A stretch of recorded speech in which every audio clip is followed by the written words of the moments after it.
ರಾಜ್ಯ ಕಾಂಗ್ರೆಸ್ನಲ್ಲಿ ಆಗ್ತಾ ಇರುವಂತಹ ಈ ಬೆಳವಣಿಗೆಗಳ ಬಗ್ಗೆ ಮಾತನಾಡೋದಕ್ಕೆ ಚನ್ನಗಿರಿಯ ಕಾಂಗ್ರೆಸ್ ಶಾಸಕರಾಗಿರುವಂತಹ ಬಸವರಾಜ ಶಿವಗಂಗಾ ಅವರು ನಮ್ಮ ಜೊತೆ ದೂರವಾಣಿ ಸಂಪರ್ಕದಲ್ಲಿ. ಸರ್ ನಮಸ್ಕಾರ.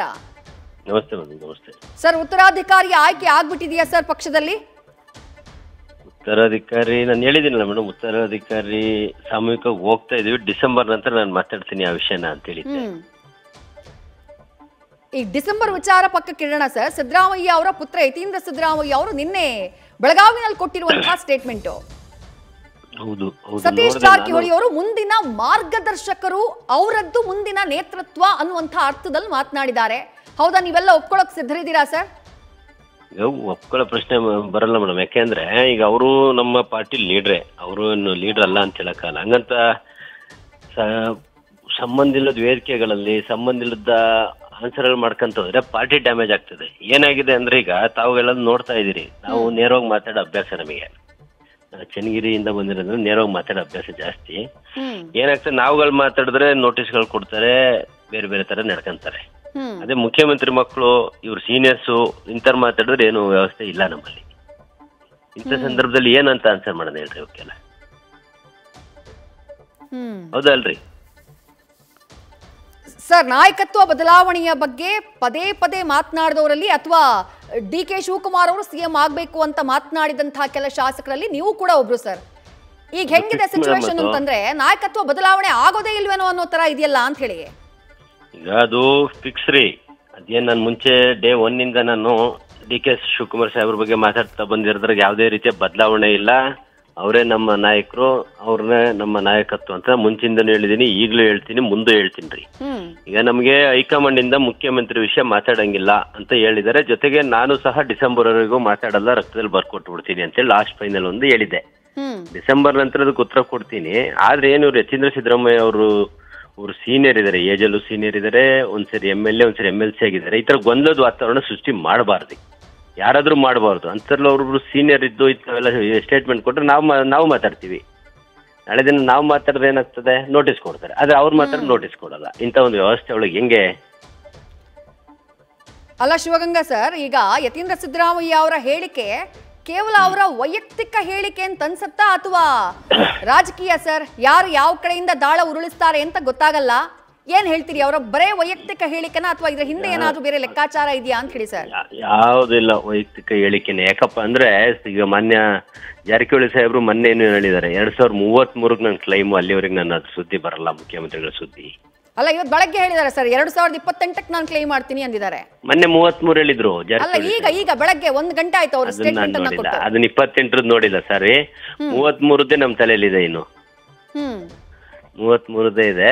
33 ಕ್ಲೈಮ್ ಮಾಡ್ಲಿ, ನಾವು ಸಹ ಅವ್ರ ಸಹಕಾರವನ್ನು ಸಪೋರ್ಟ್ ಎಲ್ಲ ರೀತಿ ಜೊತೆಗಿರ್ತೀವ್ರಿ. ಅಲ್ಲ, ಅವ್ರು ಹೇಳ್ತಿದಾರೆ ನಾನು 28ಕ್ಕೆ ಕ್ಲೈಮ್ ಮಾಡ್ತಾ ಇದ್ದೀನಿ ಅಂತ ಅವರು ಬಹಳ ಕ್ಲಿಯರ್ ಆಗಿ ಹೇಳಿದ್ರು ಬೆಳಗ್ಗೆ. ಹೌದಾ? ಅದು ನೋಡ್ತೀನಿ. ಬಟ್ ಈಗ ಸದ್ಯ ಅರ್ಧ ವ್ಯವಸ್ಥೆ ಇಲ್ಲ. ಹೈಕಮಾಂಡ್ ಏನ್ ತೀರ್ಮಾನ ತಗುತ್ತೋ ಅದಕ್ಕೆ ಬದ್ಧವಾಗಿರ್ಬೇಕು, ಬಿಟ್ರೆ ಯಾರು ಸಹ ಯಾವುದೇ ಹೇಳಿಕೆ ಕೊಟ್ಟು ಗೊಂದಲ ಸೃಷ್ಟಿ ಮಾಡಬಾರ್ದು. ಯಾಕಂದ್ರೆ ಈಗಾಗಲೇ ಡಿ ಕೆ ಶಿವಕುಮಾರ್ ಸರ್ ತುಂಬಾ ಸರಿ ಹೇಳಿದ್ದಾರೆ, 2028 ಮತ್ತೆ ಕಾಂಗ್ರೆಸ್ ಸರ್ಕಾರ ಬರ್ತದೆ. ನಾವು ಆ ನಿಟ್ಟಿನಲ್ಲಿ ನೋಡೋಕ್ ಬಿಟ್ರೆ ಈ ರೀತಿ ನನಗೆ ಬೇಕಾದ್ರೆ ನಾನು, ಅವ್ರಿಗೆ ಬೇಕಾದ್ರೆ ಅವರು, ಈ ತರ ಬಾಲಿಶ ಹೇಳಿಕೆಗಳು ಕೊಡಬಾರ್ದು ಯಾರು. ಸರ್, ಈಗ ನೀವು ಎಲ್ಲರೂ ಅಲ್ಲಗಳಿದ್ರು ಕೂಡ ಕಾಂಗ್ರೆಸ್ ಪಕ್ಷದಲ್ಲಿ 2 ಬಣ ಇದೆ ಅನ್ನೋದು ರಾಜ್ಯದ ಜನರಿಗೆ ಗೊತ್ತು ಸರ್. ಹಲವು ಸಂದರ್ಭಗಳಲ್ಲಿ ಬಹಳ ಕ್ಲಿಯರ್ ಆಗಿ ಕಾಣಿಸುತ್ತೆ. ಡಿ ಕೆ ಶಿವಕುಮಾರ್ದವ್ರದ್ದು ಒಂದು ಟೀಮು, ಹಾಗೆ ಸಿಎಂ ಸಿದ್ದರಾಮಯ್ಯ ಅವ್ರದ್ದು ಒಂದು ಟೀಮು ಅಂತ 2 ಟೀಮ್ ಕಾಣಿಸುತ್ತೆ. ಈಗ ಸಿಎಂ ಸಿದ್ದರಾಮಯ್ಯ ಅವರ ಟೀಮ್ ಮಾಡ್ತಾ ಇರುವಂತಹ ಪ್ರಯತ್ನ ನೋಡಿದ್ರೆ ಈ ನಾಯಕತ್ವ ಬದಲಾವಣೆಯನ್ನ ಮುಂದಕ್ಕೆ ಹಾಕಿ ನೇರವಾಗಿ 2028 ಬಗ್ಗೆನೇ ಚರ್ಚೆ ಆಗಬೇಕು ಅನ್ನೋ ರೀತಿ ಪ್ರಯತ್ನಗಳು ನಡೀತಾ ಇರೋ ಹಾಗೆ ಕಾಣಿಸ್ತಿಲ್ವ ತಮ್ಗೆ ಅಂತ ಹೇಳಿ ಸರ್? 100ಕ್ಕೆ 100 ಅವೆಲ್ಲ ಇಲ್ಲ. ಏನೇನು ಬೆಳವಣಿಗೆಗಳು ಏನೇನೇ ಮಾತಾಡಿದ್ರು ಸಹ ಒಪ್ಪಂದಗಳು ಏನೇನಾಗಿದೆ ಏನೇನಾಗಿಲ್ಲ ಅನ್ನೋದು ಹೈಕಮಾಂಡ್ ಮಧ್ಯೆ ಇದೆ. ಅದ್ರ ರೀತಿಯಲ್ಲಿ ಮುಂದಿನ ದಿನಗಳಲ್ಲಿ ನಿಮ್ಗೆ ಒಳ್ಳೆ ಸುದ್ದಿ ಕೊಡ್ತೀವಿ. ಈಗ ದೀಪಾವಳಿ ಮುಗಿದಿದೆ, ಪಟಾಕಿಗಳು ಸಿಡಿತವೆ, ಸಹಜ. ಪಟಾಕಿ ಸಿಡಿಸ್ತೀರಾ ಸರ್ ತಾವು? ಅಲ್ಲ, ಮುಗಿಲಿ. ಡಿಸೆಂಬರ್ ನಂತರ ನಾನೇ ಮೊದಲನೇ ಹೇಳಿಕೆ ಜನವರಿ 1 ಕೊಡ್ತೇನ್ರಿ. ಏನ್ ತೊಂದರೆ ಇಲ್ಲ, ಎಲ್ಲ ಒಳ್ಳೇದಾಗ್ತದೆ. ಯಾರೋ ಒಬ್ರು ವೈಯಕ್ತಿಕ ಹೇಳಿಕೆಯಿಂದ ಪಕ್ಷಕ್ಕೆ ಆಗ್ಲಿ ಯಾವುದಕ್ಕೆ ಆಗ್ಲಿ ತೊಂದರೆ ಇಲ್ಲ. ಯಾವುದೇ ಜವಾಬ್ದಾರಿ ಯಾರು ತಗೊಳಕ್ಕಾಗಲ್ಲ. ಮುಂದಿನ ಜವಾಬ್ದಾರಿ ಯಾರು? ಡಿ ಕೆ ಶಿವಕುಮಾರ್ ಅವ್ರ ನಡೆ ನೋಡ್ತಾ ಇದೆ ಸರ್, ಬೆಣ್ಣೆಯಿಂದ ಕೂದಲು ತೆಗೆದಂತೆ ಈ ಹಸ್ತಾಂತರ ಪ್ರಕ್ರಿಯೆ ಆಗ್ಬೇಕು ಅನ್ನೋ ರೀತಿ ಅವರ ಒಂದು ನಡೆ ಇದೆ. ಆದ್ರೆ ಆಗ್ತಾ ಇರುವಂತಹ ಬೆಳವಣಿಗೆ ಅಷ್ಟು ಸುಲಭ ಇಲ್ಲ ಅನ್ನೋ ರೀತಿ ಒಂದು ಸಂದೇಶ ಕೊಡ್ತಾ ಇದೆಯಲ್ಲ ಸರ್? ಯಾವುದೇ ರೀತಿಯ ಗೊಂದಲಗಳಿಲ್ಲ. ಈಗ ಮುಖ್ಯಮಂತ್ರಿಗಳು ಚಾಲ್ತಿಲಿದ್ದಾರೆ. ಮುಖ್ಯಮಂತ್ರಿ ಕಾಂಗ್ರೆಸ್ ಮುಖ್ಯಮಂತ್ರಿ ಕಂಟಿನ್ಯೂ ಆಗ್ತಾರೆ, ಕಂಟಿನ್ಯೂ ಕಾಂಗ್ರೆಸ್ ಮುಖ್ಯಮಂತ್ರಿ ಇರ್ತಾರೆ. 28 ಚುನಾವಣೆಯಲ್ಲೂ ಕಾಂಗ್ರೆಸ್ ಮುಖ್ಯಮಂತ್ರಿ ಇರ್ತಾರೆ ಮೇಡಮ್. ಅದೇ ಯಾರು ಇರ್ತಾರೆ ಅನ್ನೋದು ನನ್ನ ಪ್ರಶ್ನೆ ಸರ್. ಕಾಂಗ್ರೆಸ್ ಮುಖ್ಯಮಂತ್ರಿ ಡಿಸೆಂಬರ್ ಆಗ್ಲಿ ಇರ್ತಾರೆ, ಅಂತ ಯಾರು ಇರ್ತಾರೆ? ಹೇಳಿದೀನಿ, ಡಿಸೆಂಬರ್ ಆಗ್ಲಿ ಅಂತ ಹೇಳಿದೀನಿ. ಅಲ್ಲಿವರೆಗೆ ಆಲ್ರೆಡಿ ಡಿಸೆಂಬರ್ ವರೆಗೆ ಯಾರು ಆಗ್ತಾರೆ ಅನ್ನೋದು ನಿಮ್ಗೆ ಆಲ್ರೆಡಿ ಕೊಟ್ಟಿದ್ದೀನಿ. ಪಕ್ಷದ ಶಿಸ್ತು ವೆರಿ ಇಂಪಾರ್ಟೆಂಟ್ ಆಗ್ತದೆ. ಹೇಳಿಕೆ ಕೊಡೋದೇನ್ ಸುಲಭ ನಾನು. ನೀವು ಹೇಳಿದ್ರೆ ಆಗ್ಲೇ ಪಕ್ಷದ ಶಿಸ್ತು ಅನ್ನೋದು ಬಸವರಾಜ್ ಶಿವಗಂಗಾ ಹಾಗೆ ಇಕ್ಬಾಲ್ ಹುಸೇನ್ ಅವ್ರಿಗೆ ಮಾತ್ರ ಸೀಮಿತ ಆಗತ್ತಾ ಅಂತ ಹೇಳಿ, ಯಾಕಂದ್ರೆ ಪದೇ ಪದೇ ನೋಟಿಸ್ ಬಂದಿದ್ ನಿಮಗ್ ಸರ್. ಹೌದು, ಅಲ್ಲ ಅದನ್ನ ನಾನು ಹೇಳಿದ್ನಲ್ರಿ, ನೇರವಾಗಿ ಖಂಡಿಸ್ತೀನಿ. ನಮಗೆ ಅಷ್ಟೇ ನೋಟಿಸ್ ಕೊಡ್ತಾರೆ. ಅದೇ ಮುಖ್ಯಮಂತ್ರಿ ವಿಷಯಗಳ ಚರ್ಚೆ, ಈಗ ನೆನ್ನೆ ನಾನು ಮುಖ್ಯಮಂತ್ರಿ ವಿಷಯನೇ ಚರ್ಚೆ ಮಾಡ್ದಂಗೆ ಯತೀಂದ್ರ ಸಾಹೇಬ್ರು ಅವ್ರ ವಿರುದ್ಧ ಯಾಕೆ ನಾಳೆ ನೋಟಿಸ್ ಇಶ್ಯೂ ಮಾಡಲ್ಲ? ಹೌದಲ್ರಿ?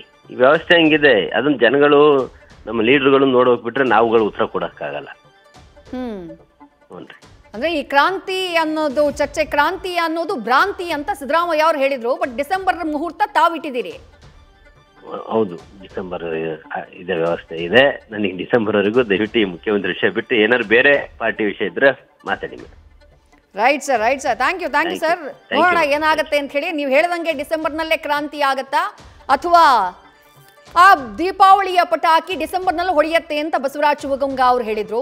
ಅದು ಹೊಡೆಯತ್ತಾ ಅಥವಾ ಟುಸ್ ಪಟಾಕಿ ಆಗತ್ತಾ ಅಂತ ಹೇಳಿ ಕಾದು ನೋಡ್ಬೇಕು. ಒಟ್ನಲ್ಲಿ ಹಲವು ಬೆಳವಣಿಗೆಗಳಂತೂ ರಾಜ್ಯ ರಾಜಕಾರಣದಲ್ಲಿ ಆಗ್ತಾ ಇದೆ. ನ್ಯೂಸ್ ಫಸ್ಟ್, ನಿರ್ಭೀತಿಯಿಂದ ನಿಮ್ಮ ಪರವಾಗಿ.